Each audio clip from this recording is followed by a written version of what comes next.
Merry Christmas. Merry Christmas. My favorite thing about Christmas is light. The beautiful, beautiful lights of Christmas. It saddens my heart when folks rush to take them down the day after. It hurts my soul. I'm filled with wonderful memories of the lights. I grew up in Columbus, Georgia.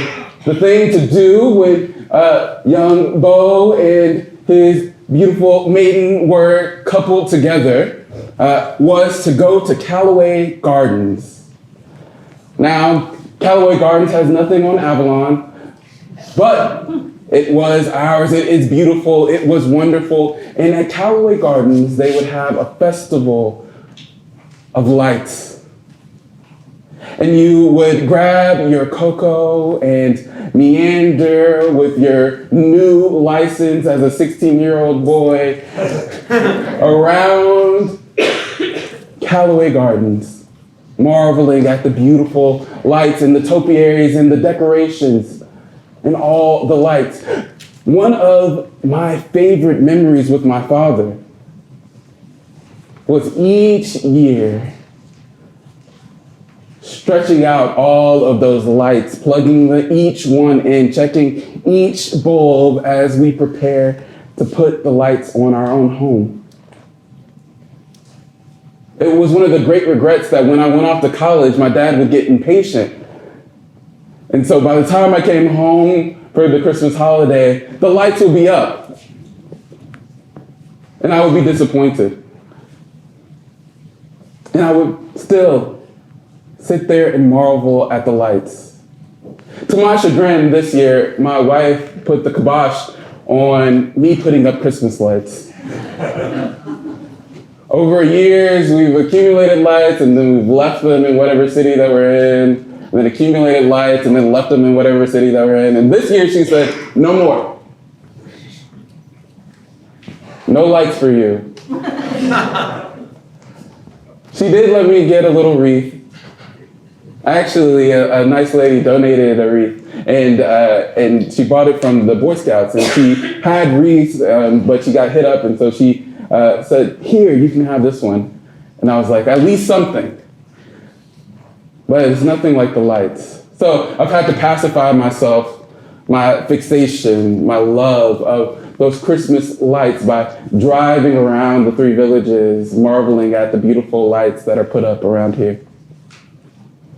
The beautiful homes that are decorated with all sorts of lights, singing lights, inflating lights, giant lights, tricolored lights, white lights, all sorts of gorgeous lights. And since I've been a little further north, so when I first saw this, it was in Virginia, but here I've seen it a lot more. I've been interested in the candle lights. The candle lights that sit in the windowsills of people's homes, all adorning each and every windowsill. They caught my eye. I found it interesting. And we may have had it down south, and certainly I may just not have paid attention, but it seemed like something that was peculiar to here. And at least this year, as I was stuck marveling at other people's lights, it caught my eye. And I wondered about those lights, and I wondered where those lights came from. And turns out, one of the origin stories, it has many, some to do with the memorializing of the departed, some to do with other traditions. But one that I found interesting was this one about the penal laws in Ireland. Now, this isn't going to be a good Anglican story. We don't make it out of this one very clean. But the penal laws in Ireland came about in the 17th century, and they were a part of what was called the Protestant ascendancy. And so Protestants had accumulated a significant amount of power in Ireland. Property, positions, both in the church and in the secular life of the nation. The Protestants were the minority that had accumulated power, and so in order to suppress the Catholic majority, they instituted a set of laws. The laws about owning property, about inheritance, that made it unable for a Catholic person to inherit the property of a Protestant person. They made these laws about the way that church could be done, effectively outlawing the celebration of the Catholic faith in the country. Priests had to register. We get a story in this Christmas season about people having to register under an unjust and authoritarian government, don't we? So the priests had to register. The bishops were put into secret, had to do their work in secrecy. And it left these folks, these Catholic folks, unable to express the beauty and the wonder and the expanse of their faith. It was as if there wasn't room for the vast majority of people in Ireland. And so what these folks did was put a candle in the windowsill. That candle in the windowsill said, it was an invitation. It said that this house is welcoming. And it was particularly an invitation to priests who had been forced into hiding. This was a place for you to hide. This was a place for you to receive hospitality. But most of all, this was a place that was ready to receive Holy Communion. A place to celebrate the Mass. A place to participate in the mysteries of God as they had come known to them through their Catholic faith over the years. And so every time someone lights a candle in the windowsill, it is, at least in part, in keeping with the tradition of invitation, centuries long, that says, this home and this heart and this hearth welcomes you.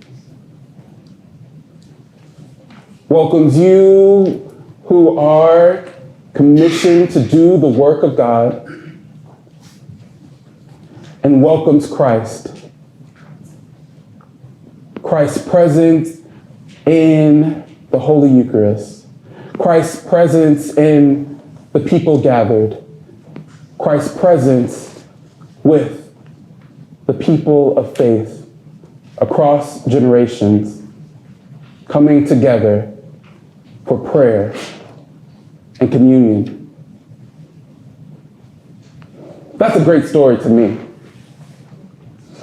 That's a great story, and a great story of the light of this Christmas season. And the question that lingers for us all is, have we lit the candle in our windowsill? Have we lit that candle and tended it in the night? Have we had that candle burning, welcoming Christ into our lives? It's a wonderful question. Will the light be born in us today? I think it will. I think all Christ needs is our yes. I've been reading Sam Wells, and I'll close with this. He's a theologian. He is and a priest. He is the rector of St. Martin's in the Fields in London. And he has this book called Incarnational Ministry, and it's built on a lot of his former work on the ministry of the incarnation. And one of the things that is a foundational piece of his understanding of incarnational ministry is the concept of being with. And one of the elements of being with is mystery. So that God has chosen to be with us, to consecrate our flesh, to be present in this place, to be present in our hearts, to be the true light in our lives. And that part of that presence, part of that identity, part of that life with God is mystery. And he defines mystery this way: over and against the idea of problems. Problems like those penal laws, problems like all of the problems that present themselves to us in our daily lives, problems that only become more acute in the abundance and the rigmarole and even the deflation of the post-Christmas season. After all the gifts are open and all the giving has been done and we are tired and we need rest and all of the things and all of the problems come flooding back to us. Problems to be solved are not necessarily the invitation of Christ. What Wells says is that we have mysteries. The paschal mystery of the resurrection, the beautiful mystery of the incarnation, which we celebrate today. And the thing about mysteries are not that they are not things to be solved, but things to be entered. They are like a home with a light on the windowsill that invite us in to the beauty and wonder, to explore the many rooms and caverns, an ever-growing expanse with room for each and every one of us. Christ lights the candle in the windowsill. Let us light the candle of Christ in our hearts. And let us enter into the mystery of Christ's incarnation with joy and passion and fervor and wonder, not over the problems that we can solve, but over and in the great expanse that is God's creation, that is happy to dwell in Jesus Christ. Amen.